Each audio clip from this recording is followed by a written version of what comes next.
Good day, everyone, and welcome to the GIS Healthline webinar series. This series is an attempt for the school to provide a strong shield and solid support for the emotional health of our students of all ages and grades. As adults, we see childhood as a time of innocence, friendships, learning, and fun. But children too have their own stresses and problems. Students of all ages and grades deal with emotions just like adults do. Fights with friends, stress due to homework, finding some subjects difficult to understand, or being bullied by peers are stress causing elements in a student's life. The biggest stress during this time of the year for all students is exams. Every student gets jitters when exams are around the corner. And more so, their parents too get worried when the child is showing signs of stress. In this fourth episode of the series, we are going to deal with this important issue. I am Melissa Maria, principal at the Smart Campus Singapore. I will be your host and moderator for this session. As an educator with years of experience, I have had the opportunity to work with students from kindergarten to grade 12 in my career spanning more than 25 years. I have a master's degrees in humanities and a bachelor's major with honors in psychology with a certificate in counseling. Today, I am joined by my equally accomplished colleagues, Sabahat Fatima and Rita Joshi, both working in close proximity to students as student counselors. Sabahat Fatima has completed her master's in applied psychology with a specialization in counseling. She has worked in both clinical as well as school settings. She has successfully researched into the field of educational psychology, focusing on academic confidence and learning environment. She is a member of the Singapore Association of Counseling, and she is further exploring how positive psychology can shape and benefit young minds. She is the behavior counselor at the GIS Smart Campus Singapore. Welcome to the webinar, Sabahat. Thank you, ma'am. Joining her is our colleague from Ahmedabad, Ms. Rita Joshi. Ms. Rita has a master's in psychology and over 5 years of experience in counseling. Prior to joining GIS, she has served as a counselor in a couple of international schools in India and has demonstrated a remarkable ability to apply her knowledge and skills to help and assist students and parents alike. Welcome, Rita. Thank you, ma'am. Glad to be a part of this webinar. It is now my proud privilege to welcome the expert panelist, Dr. Debanjan Banerjee. Dr. Debanjan Banerjee has completed his post-graduation in psychiatry from the National Institute of Mental Health and Neurosciences, Bangalore. Subsequently, he has worked as a senior resident in general psychiatry for 2 years before starting his postdoctoral in geriatric psychiatry from the same institute. A multiple award winner in the field, a gold medalist in MBBS, Dr. Banerjee has won several accolades like the Gandhi Fellowship Award, ICMR Young Scientist Award, to name a few. He is actively involved in training of postgraduates, student counseling, as well as research, and has been contributing as a reviewer at the esteemed Indian Journal of Psychiatry, Journal of Psychosexual Health, International Journal of Geriatric Psychiatry. He is also the associate editor for the reputed Frontiers in Psychiatry and Journal of Psychosexual Health. His research interests include social psychiatry, stigma, psychosexual health, old age psychiatry, psychotherapy, medical misinformation, and qualitative research. During the COVID-19 pandemic, he was actively involved in research on mental health, psychology of fake news, and psychology of well-being, psychological well-being rather. He is also involved in regular community programs on mental health awareness and promotion. Welcome to the webinar, Dr. Banerjee. Thank you. Thank you so much for having me on board today. A warm welcome to everybody present. And my apologies that I got a little late to join.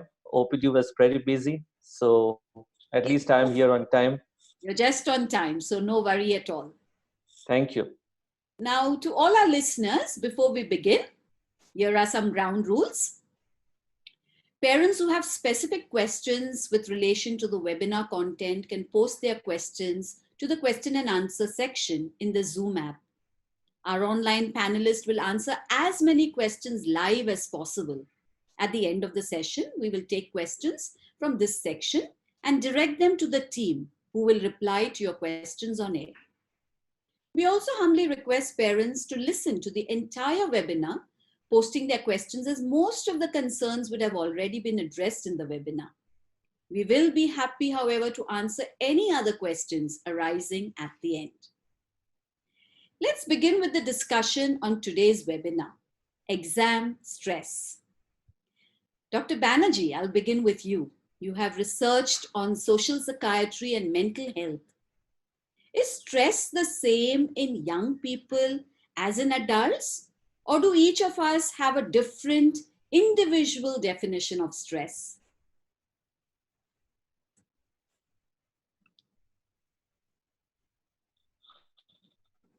I think that's that's one of the commonest things that we encounter thanks for putting that. I think it's a very pertinent point. Stress is extremely elastic. That's how we put it. But again, it's important to remember that in any age, stress is also a kind of defensive mechanism. So if you do not, I'm sorry, just 1 minute. Yeah. So if you do not really get stressed about something, then you will not be able to complete it. So it forms a kind of defense in that way. But then there are different facets of stress. Now, one is when you think that you are anxious about something. Second is when it starts impacting your physical body. We all know that before exams, interviews, there are different sorts of physical symptoms that come into being. We have all faced that.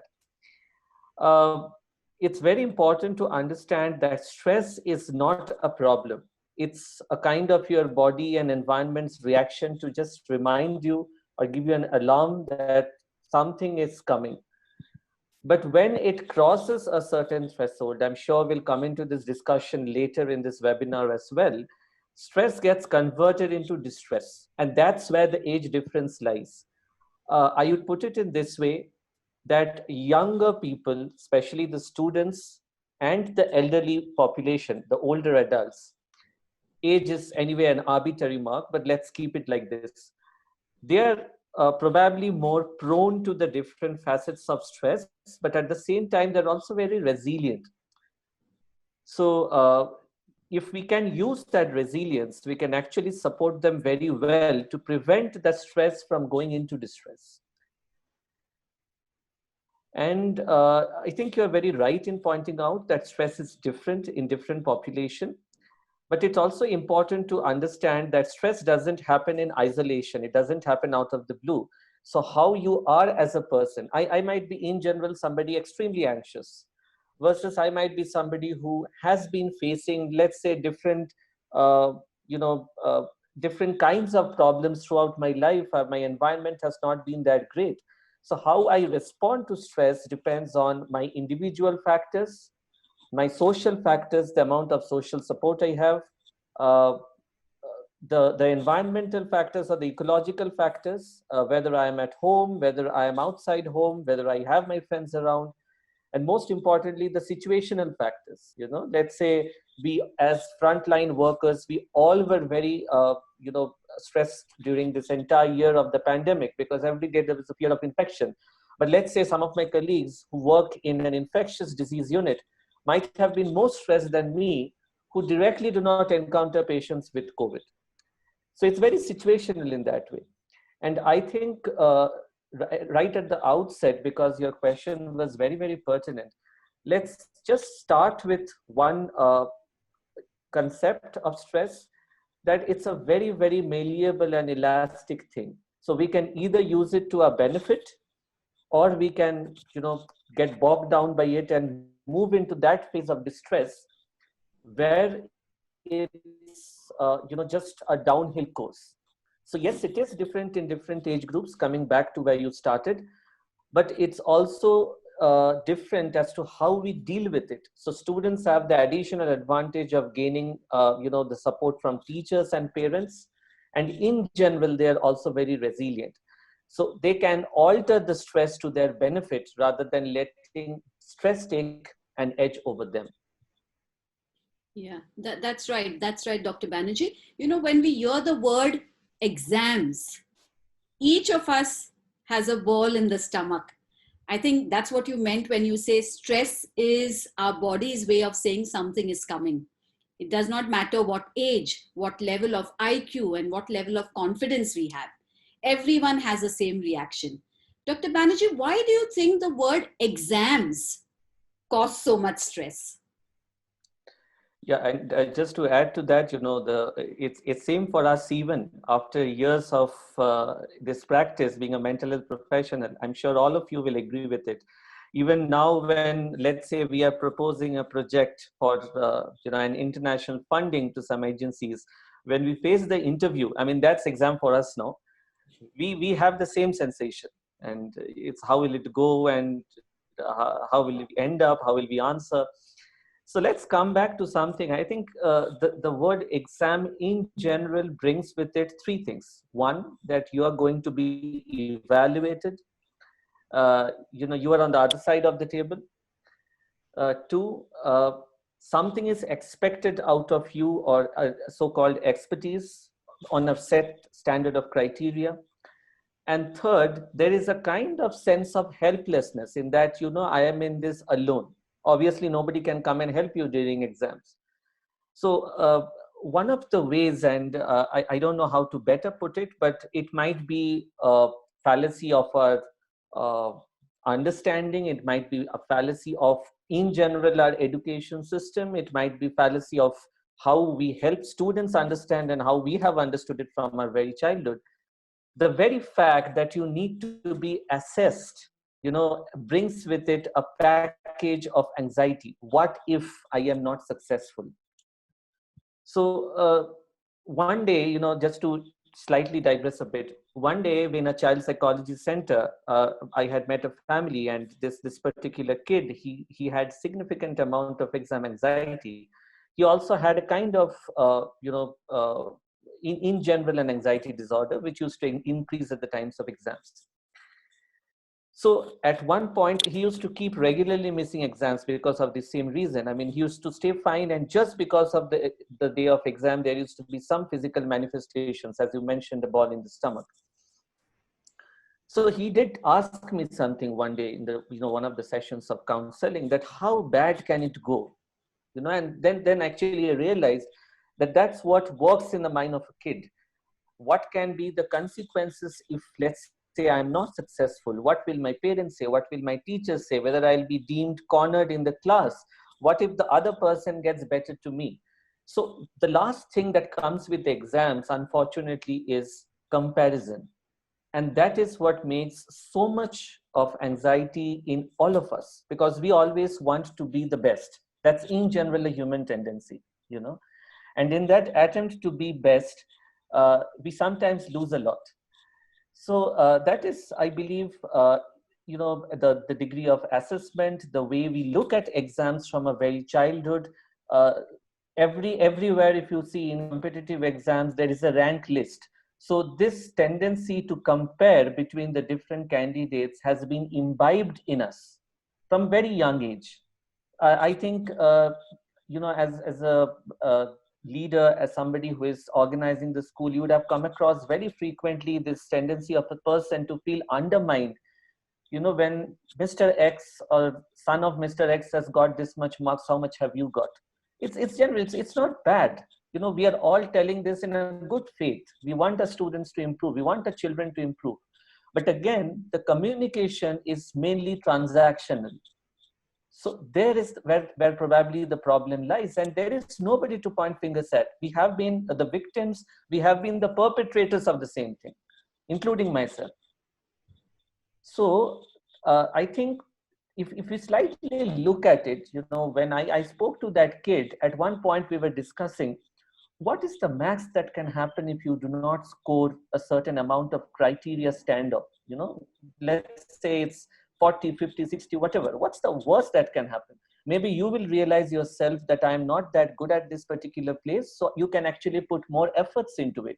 So in one way, if you reframe exams, it's a way for you also to assess yourself and improve. But somewhere that gets hidden and that gets lost. And it's the social expectation that is expected out of you from an exam.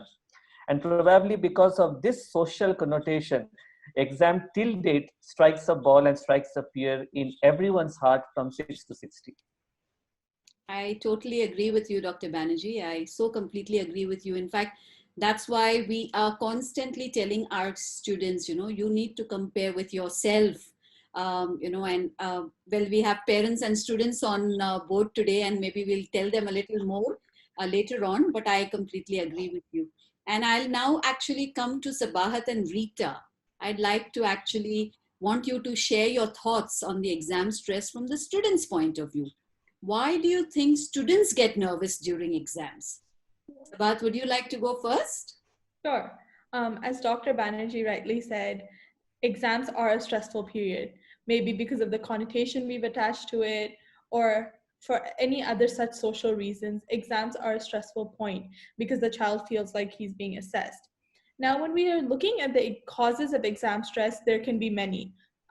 If I were to point at it, we can look at it from two different perspectives. One from a student who feels like he or she has prepared well, and one from a student's perspective who hasn't prepared that well. So for a student who hasn't prepared that well, they may be feeling helpless. They may be feeling like they have no control over their performance, their grades. They feel like time has gotten the best out of them. They haven't been able to focus. So all these factors, situational factors, will cause them to feel more stressed. Whereas for the second perspective, where the student is prepared, they may feel like they've set up too many expectations. They set up extremely high expectations, and they start to believe, and they start to have these thoughts that grades are a reflection of their self-worth. And when they start associating their self-worth with the results of their exams, they start to feel high amounts of pressure. Thank you, Sabahat, for that. Rita, may I ask you to share your views? Yes, ma'am. As very correctly quoted by Mr. Yarkis Dodson, some bit of anxiety is needed for a student to perform. It kind of motivates him to perform well. However, if it exceeds a level, then it is a concern to be handled. Anyways, this anxiety is faced by both parents as well as students. As per my experience, few of the reasons why students face anxiety are: number one, it can be a personality trait. Many students have it in their personality that they get anxious and nervous before any performance, whether it is a dance performance, it is exams related, or any other performance which they are doing. This is actually also a learned behavior. Many children see it, observe it, and they just take it to themselves. The other reason can be genetic endowment. We many a time see that in families this anxiety is running. So genetic is also one cause. Secondly, as my colleague very rightly said, fear of failure. Many students think, what if I fail? Will people judge me on my results? Will they feel that I'm of no use? This will create a pressure on a student. So fear of failure is one reason which will lead to a stressful exam. Another one is high expectation from parents. We have many parents over here, and some of the parents really have a very unrealistic expectation from their children. They knowingly or unknowingly compared the child's result with others around. This will also create a low self-esteem in the child, resulting into anxious behavior. These are few points which I have basically noticed, ma'am. Thank you. Thank you, Rita. Again, Sabahat and Rita, I'll come back to you. You both have dealt with students' stress from very, very close quarters. You have seen children having stress before exams as well as during exams. Would you like to share with us how you as counselors identify this exam stress in a child? Right.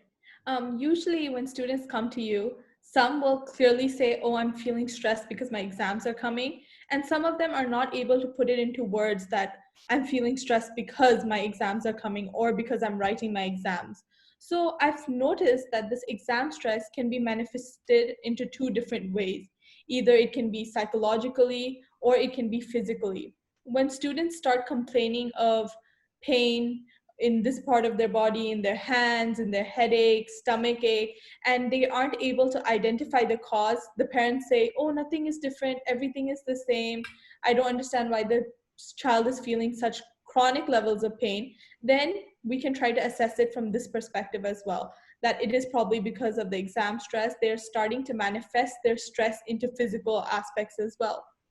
Psychologically, again, students show exam stress by having thoughts such as, I'm not good enough, or I'm never going to do well, or they start facing performance inhibiting activities such as procrastination, feeling like I want to study, but there's nothing I can do. And they are not able to recognize that it's actually the stress that is causing them to feel this way. And sometimes just avoiding work and not trying to go to study because they feel like they'll get too overwhelmed can also be a sign of exam stress. Thank you, Sabahat. Rita, I'm sure you have your own observations. Would you like to share with us some symptoms? Yes, ma'am. Actually, some signs and symptoms are very easy to observe. They can be seen in a student. I'm now focusing more on the parental side, wherein at home you realize that the child is nowadays getting more irritated, the child is getting more aggressive, he or she is back answering you a lot, or else just gone into shell. He's not talking with you, they are not expressing anything. All these are expression of anxiety. Whenever there is even such kind of change in behavior, the parents should understand that there is something going on in mind. Maybe the child is not communicating directly, however by all these means he is trying to say that I am getting anxious about my exams.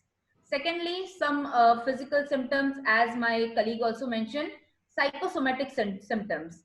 Now what happens over here, that psychologically, because of this pressure, this stress, this anxiety, your physical symptoms, your physical body start affecting.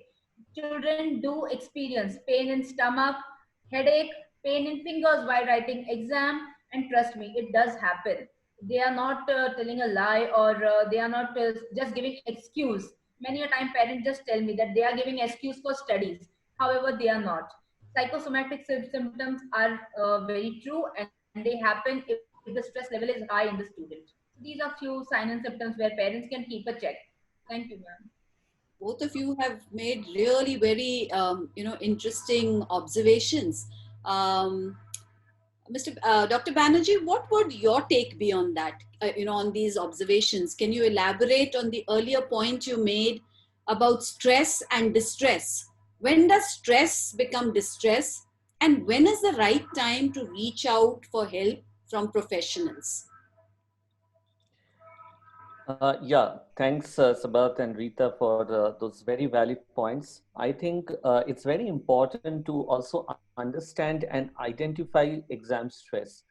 Uh, it's very important to understand that every child or every student is unique, and those certain things are generic. It is difficult to to evaluate everyone probably on the same standards. So let's say if you just take the common child, people bring in, as I told you, people bring in different packages with them. Someone might in general be anxious. Some people might be able to deal with it better. Some might confide into friends, some might confide into siblings, some might not tell parents, thinking that that itself is a sign, quote unquote, of weakness. So they don't want to feel weak and vulnerable at times.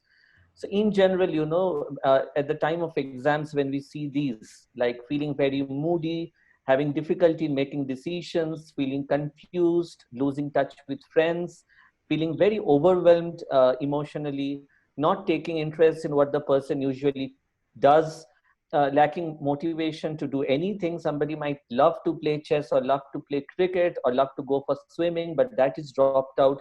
Very importantly, trouble sleeping, getting nightmares, having muscle aches because your muscles, your body tends to get more tensed. Even unknowingly, you tend to stay in a constant sense of, physical restlessness, having frequent stomach upsets, feeling sick without any apparent reason, and especially in younger children, teeth grinding, nail biting, fidgeting, rocking in a chair, not able to concentrate during the class. All these things probably become very pertinent. So these are maybe, definitely you cannot tell that 100 out of 100 children you can identify in this way. Some people might have unique manifestations. Some people might overcompensate. They might try to study more, put in extra hours because they are feeling stressed. Some might totally be silent, that is called mask stress in scientific terms.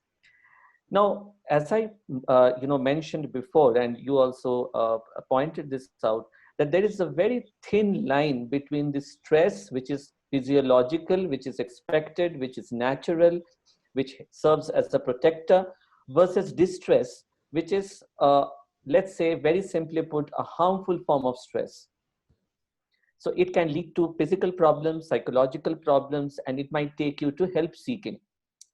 Now, one very important thing to remember is when your physical things start getting affected, that is probably a time that you need to take help. If I just have a fast heartbeat, if I sweat before an interview or an exam, that's natural. If I start doing that 2 to 3 days before exam and that persists even after the stressful situation is over, that's a danger sign. We call these red flags. Sleep disturbances persistently, excessive nightmares, you are waking up during sleep and you are not able to go back to sleep again, loss of appetite, you don't feel like eating, extreme fatigue, total change of schedule. You are sleeping during the daytime and you are awake during the night. In fact, sleeping during the day, or as we call as EDS, excessive daytime sleepiness, is a very, very common coping mechanism among kids because they just tend to avoid or shut it off. But that leads to disruption of your sleep-wake rhythm. And finally, any thoughts of, let's say, not feeling good about yourself, feeling like doing harm to yourself, these are really, really signs. It might not, I'm not talking about something extremely grave. It might as well be that I will stop studying, I will drop out of school, I will just not give exam. So these kind of avoidance behaviors are pathological. And I think it should prompt one or even the child or the parent to promptly seek help because everything is reversible. So we have to try and prevent a particular situation from going out of hand. And when these things start happening, I think we need to keep our antenna straight and start promptly seeking help. That's absolutely valuable tip, Dr. Banerjee. We also have parents who have started posting questions in the Q&A, and I would like to encourage other parents to post as well. At this juncture, I would like to take up one pertinent question that is put up by parent Namita, who makes a valid point saying that there are external factors that put students in a position of taking stress. For example, all good universities have very high criteria for entry level itself. That is a huge stress for board exam going students. How can students deal with this? Dr. Banerjee, can I request you to answer this question? Yeah, thank you, Ms. Namita, for posting this. I think this is what I was referring to at the beginning of my talk, that fortunately or unfortunately, whichever way you want to put it, but the social evaluation of education is solely limited to the degrees, marks, and grades. Now, I don't know if I'm the right person to tell whether this is right or wrong. There are people sitting at different policy levels and administrators who decide on this. But here is my take on it. If you ask me as a mental health professional, and I keep telling this in whenever we have any meetings with policy level persons, administrators, government people, and so on, that there should be some idea which should be imbibed right from beginning. Nowadays it's actually funny that a person starts preparing from IIT in India from class 6. At our time it was class 10. Now it has gone 4 years back. So it's not wrong. Again, I'm not criticizing any policies. As a parent, it's quite natural for you to expect the best to happen to your children. It's very natural. You should. And I know that for whatever it is, you are doing this for the best interest of your child. But you know what? Sometimes what's my best interest might not be the best interest of a kid who actually just wants some time out with his friends rather than focusing what he's going to do probably after class 10 or 12. Now, coming to this question of, good grades or good universities. If you tell somebody who has just passed class 12 and is so-called launching out from school that, don't be stressed, it's not possible. The person is already going out to a battle to fight. You can't put him in a battle and then tell, don't be stressed. The idea of taking an exam or taking career to be more of a planned choice or an informed decision rather than a fight should come right when the person is actually entering kindergarten. But you know what, how we deal with it, whenever we actually discuss about education or how the person is performing, the first question we all tend to ask is, how much did you score in maths? How much did you score in science? In fact, if a 90 or a 95 is a parameter of your evaluation as to how you are or how you are going to be 10 years down the line, that tends to get imbibed in all of us. That if today my project, I'm telling from my take, if today my project is being rejected by the Indian Council of Medical Research or by the DST, I'm a failure. No, I'm not. There can be other organizations which can accept it.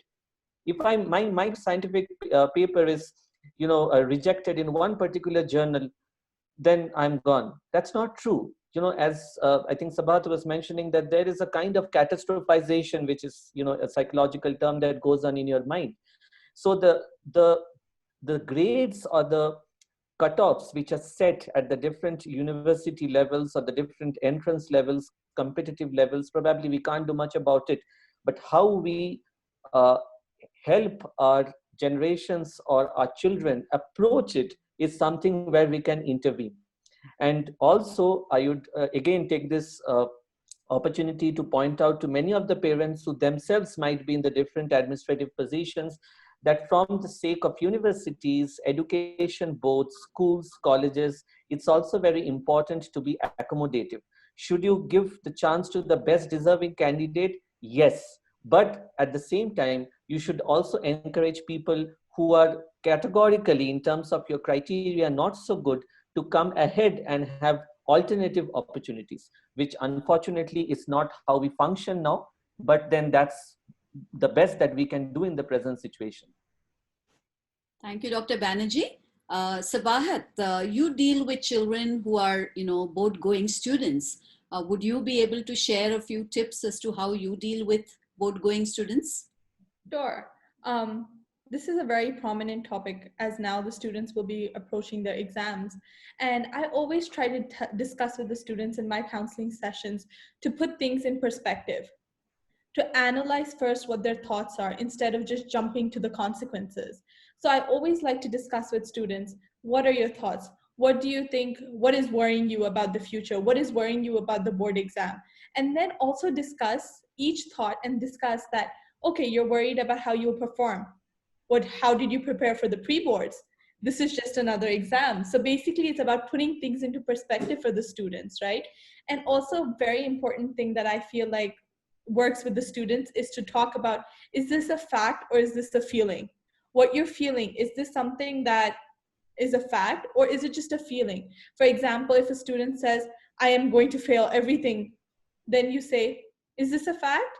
Do you think, have you failed? Then the student will be like, no, but I'm struggling, or something like that. Then this allows, I think, putting the whole stress into a right perspective, motivating the student to think in a right direction really, really helps the students. Rita, what about you? I'm sure you have some tips and tricks that you can provide for students who have these kind of exam stresses. Yes, ma'am. Actually, I would like to take this opportunity and also inform parents about few really good scientifically proven study technique. Let me just begin. First technique is SQ3R. Now, the full form of this technique is survey, question, read, rehearse, and recall. I'll just put it in a very simple form. The child has to first take the lesson from textbook, just browse through the lesson, see some important points, then read the questions which are given after the lesson. By doing this, you are making your brain prepare for the stuff which you will learn. This automatically will increase the concentration of the child and also be more attentive. After that comes 3R. The 3R first is read, to read the question and answer properly, then is rehearse or review. Again and again recite the answers, okay, 4 to 6 times. This will give you a confidence that you have learned the stuff. After that, just shut your book and say the answer to someone, or else just write the answer in rough book. This is a very compact performance, or a very compact learning for any theoretical subject. So this is first technique. Second one is also to learn like a teacher. Now, some of the techniques are universally accepted, and this is amongst them, wherein you are learning not as a child. You are not learning that I have to give an exam. However, you are having an approach that I am a teacher and I am learning this chapter. Maybe evening I have to again explain this chapter to my sibling or to my parents.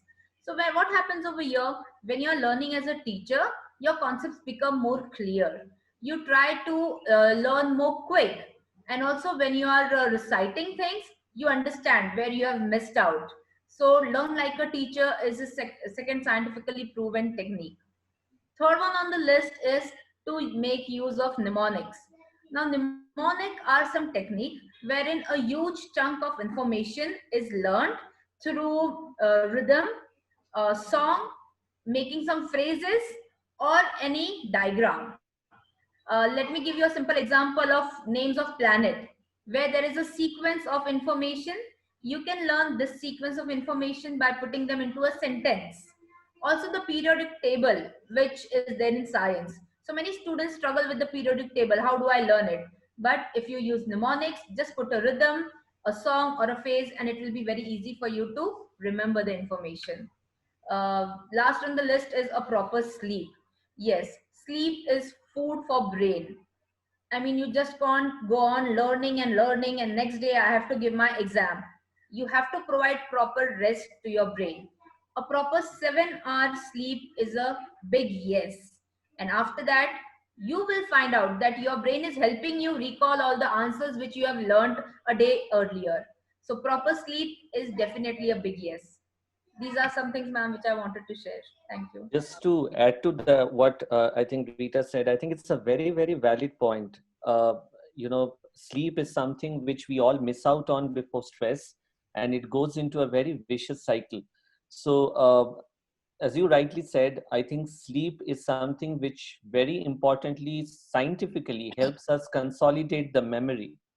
And whatever we read, whatever we study throughout the day, you have to understand that just prior to exams, I'm telling this now because mostly, people will be facing exams in few days. There is a lot of adrenaline rush in our body, which is the stress hormone. And somehow, the body will balance it till the exam. But there is a tendency immediately after the exam for people to fall sick because there is a sudden loss of adrenaline. So it's very important that you try and maintain some level of sleep, at least, 7 hours. even if that is at the cost of half an hour of your study, because what a 7 hour sleep will do to you before exam is much more beneficial than what a half an hour extra hour of study will do, which a lot of us miss out on. And I think that's very important. Thank you. Thank you, Dr. Banerjee, and to our two counselors. We've been talking about students and what they can do, some of the solutions that are given. There is one other important angle to this whole discussion, and that's the parent. Let's not forget how stressful it can be for a parent when their child is nervous about exams. We have seen these stresses in parents. And Sabahat and Rita, very quickly, can you share some common grievances of parents when it comes to exam stress? Sure, yeah. I feel like parents play an equally, if not a more important role for like students writing exams. I've heard so many parents say, and I remember my own mother saying that it's as if I'm writing the exam again. You writing the exam, and I can see parents waiting outside, really anxious, really nervous. And as soon as the child comes out, they're like, how did the exam go? How did the exam go? So I feel like, yes, parents do feel extreme levels of anxiety. They want to take care of the house. They want to make sure each child is studying and preparing well. And I feel like some of the symptoms that we've discussed about also showcase in the parents. They feel anxiety. They feel like they haven't gotten enough sleep. They also feel slightly irritable. And they also feel a lot of pressure, I feel, and we cannot, just negate that. They feel a lot of pressure in making sure their child performs well, because ultimately parents do want the very best for the child. Rita, anything from your end on this? Yes, absolutely, ma'am. Each point which Sabah said was true. However, parents have many complained like, my child is overconfident. I know he has studied, however, he needs to take more practice paper. They also complain that my child's study habits are not good. He is constantly talking on phone with his friends. Instead of investing time in studies, he is playing. So these are few common complaints which parents come up with before exams. Dr. Banerjee, what is your take on this? What can parents do to make sure they ease children's stress and not add to it? Yeah, I think, when I just remembered that one of my, one of the parent had actually told me, and I never forgot this till date, that when your child has an exam, in general, the temperature of your household increases. It's like everywhere it's burning. And it starts right from the time when you actually go to get your child admitted. So many people actually feel that it's their interview. It's their second job interview. But then, it's very natural. I mean, it's not like we are critiquing this. It's very natural because as parents, it's just understandable that you are going to take responsibility of your child's well-being, the exam, and consequently share the stress. What happens to parents also, is partly what happens to the child. So they feel if there are a lot of what ifs. What if things don't happen properly? What if this is a criteria of my child not doing well subsequently? What if the person doesn't do as well as others? And I think you all will agree with this, that a part of our social identity of how capable we are also rests on how capable my children are. And that indirectly gets reflected. It gets reflected in parent-teachers meeting, it gets reflected in interactions, in parent-parent interactions, and so on, which is understandable. I think the first step is to be in the process with the child, which I'm sure a lot of parents already do. Many intend to do, and there are no right or wrong ways to do it, but it can be very different and very personalized. So when you are there in the process, make sure or try to make sure that you can help them have a balanced perspective on studying and distractions. So there are a lot of distractions that will usually keep happening. I'll come back to it later. Second is, of course, again, I'll get back to the way of sleep and food. As a child, it is very easy for me to bypass it for the sake of studying if I want to study more. And research actually shows that more than 80% children before exams, especially competitive exams and board exams, are deprived of their regular sleep, which doesn't have a good effect. So ensuring that they have a healthy biological rhythm, staying involved with the child in terms of knowing the exam timetable, knowing exactly when can the person take healthy breaks, and more importantly, they also, like their children, might as well share their stress out with someone. Sometimes it's there is only the mother there, or there is only the father there. Sometimes it's the grandparents who take care of it. So I think it's important to extend or avail your social support to stay involved. And coming back to the distraction, uh, at least COVID has made one thing clear, that everything can happen digitally. And whether it has a good angle to it, I think a lot of education classes are being continued online. It has its own challenges, which we will carry forward for the next decade to come. And that is the digital screen time. And that is one of the most common distractions, forget children, even for me today. If I sit for a work and there is something or some other window in somewhere else operating, it will only be 50% of the work done. And this has actually been increased significantly. I mean, I was discussing with one of my child psychiatry colleagues in Boston, and they're actually working on a paper which shows that this exposure to the digital screen while studying not only has, forget about addictions, I'm not even going into that part, unhealthy use of technology, it causes tremendous strain to your mind, to your eyes, and consequently you can have physical symptoms like headache. So a very critical balance between how much do you use the digital interface, how much do you use books, how much are you involved with the books, and how much you're writing, revising, you're making notes. If the parent is actually involved in all these, to the best of their ability, of course, everything cannot be 100%. It's a kind of assurance for them as well, that I have lived the process with my children. And it will not get back to me. It's okay. I know that I have prepared, I've tried. So even if I am not that successful according to a criteria, I can always try it next time.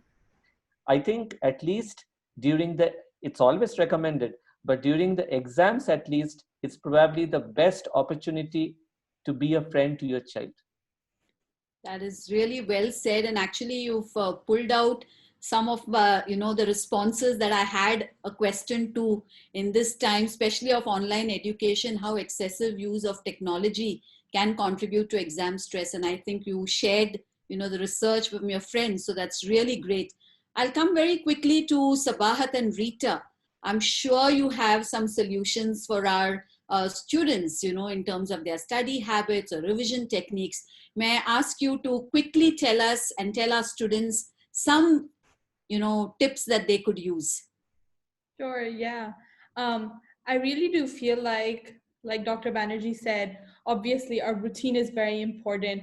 How much sleep you're taking, how well we're eating, all those facets are important. One such facet I'd like to look at is how they're managing their time. Are they being well organized with their time?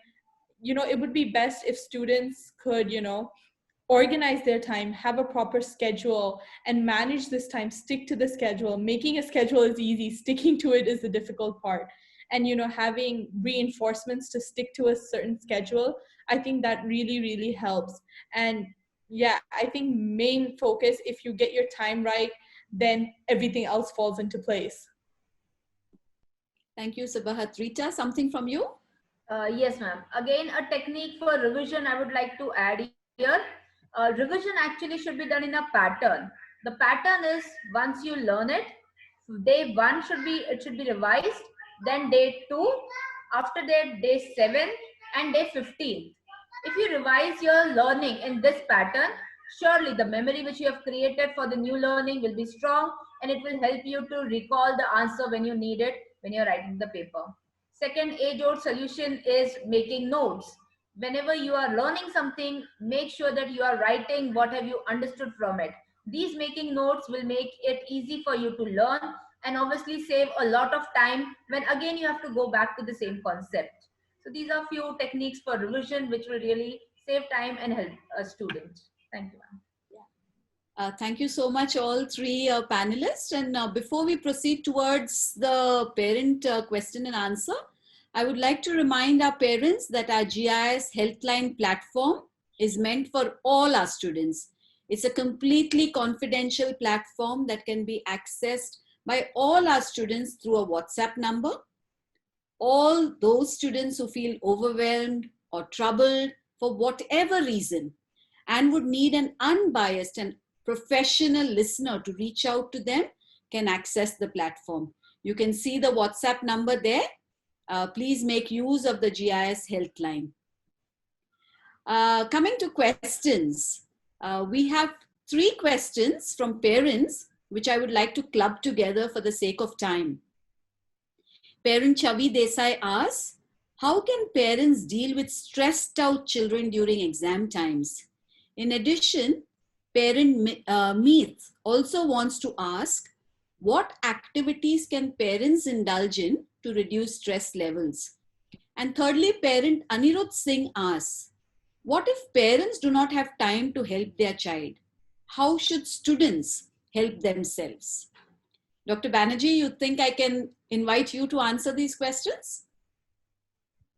Yeah, thank you. So I think let's start with the last one first, because I think that's a very genuine scenario that a lot of us face. It's also not possible every time to devote the amount of time and energy that you would have thought you will, because there are also alternative commitments. Sometimes there are more than one child, and it both can have exam at the same time, different time, and there can be multiple scenarios like that. So study techniques are, of course, as I think my colleagues were mentioning, is one of the ways that you start with.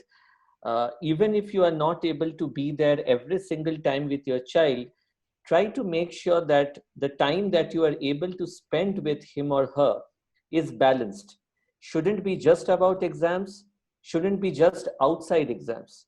So if you can try to critically balance between two, even if you are, let's say, dealing with one particular subject that you are sitting with your child to see how he or she has been preparing, let your child feel that you are there for him or her during that particular phase. When I'm telling this, it is looking very simple, it is seeming very simple, but trust me, this is probably much more difficult than actually solving an equation in arithmetic. Because that, if you actually practice enough, you will be able to learn.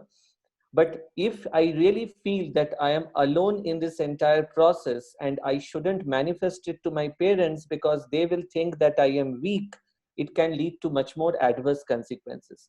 One, obviously being a friend in whatever time you're able to spend. If it is in 15 minutes in a day, spend it in a quality way. Two, you can try and help your child de-stress in some ways. You obviously will be knowing what are the areas of his or her interest. Use them as buffers for the anxiety, the time that you are able to spend with them.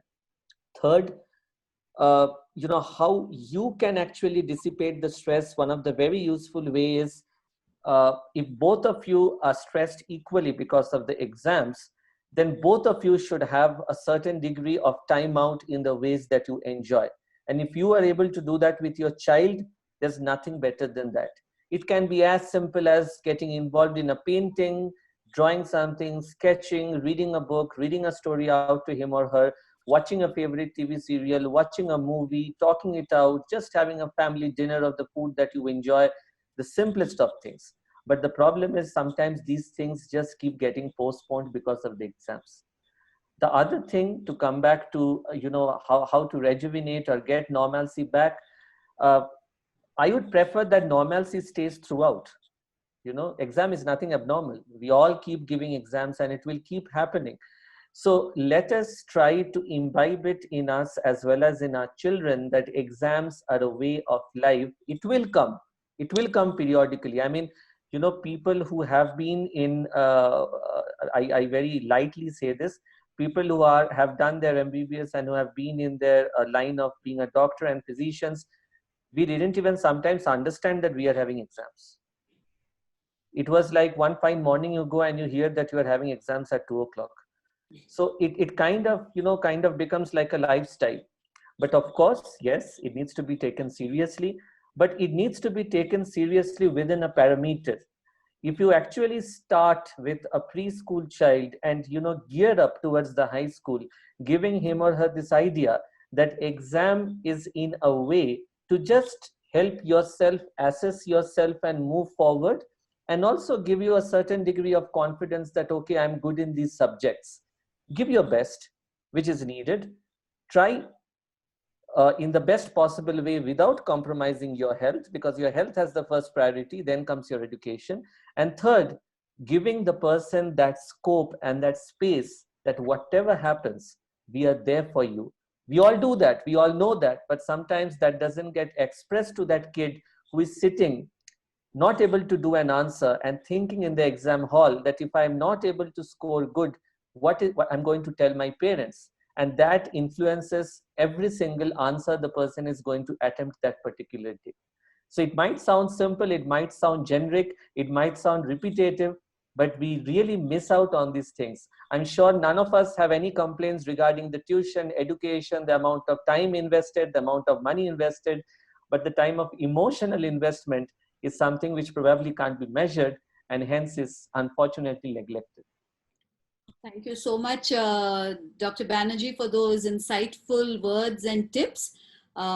We are almost on time, but one quick last word from Sabahat and Rita before we close for today. Anything that you want to add, Sabahat or Rita? Sure. I think, as Dr. Banerjee rightly said, we need to give equal importance to our mental health as well.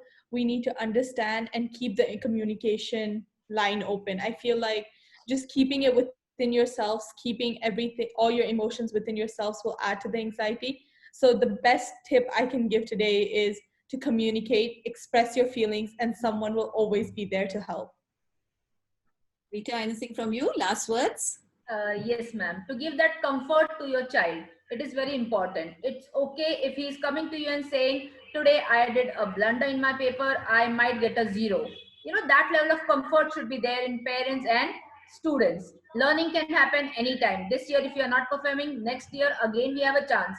However, that comfort should be maintained. The relationship should be maintained.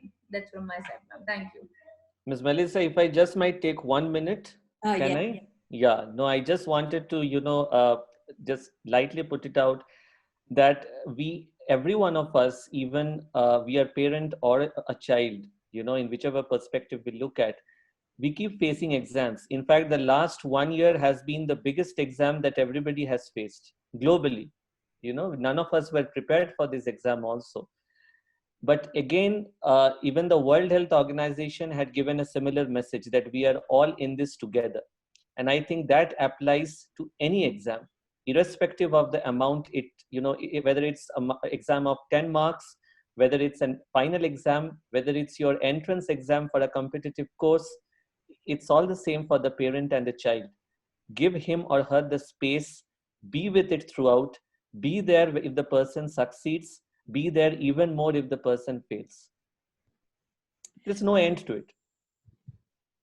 Well, I must say you've really put it beautifully, Dr. Banerjee. Life is the biggest exam and we should all be prepared for it, and let us face it all together. Well, that is all we have time for today.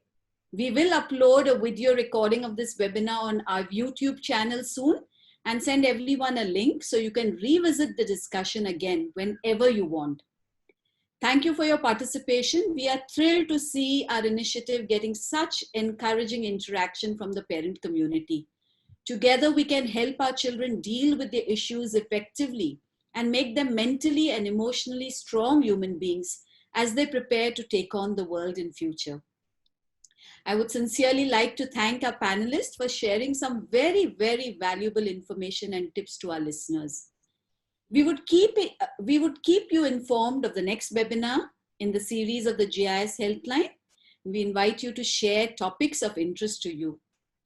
Kindly note, dear parents, that every response given during the panel discussion cannot be generalized for all students. It surely is not a one-size-fits solution.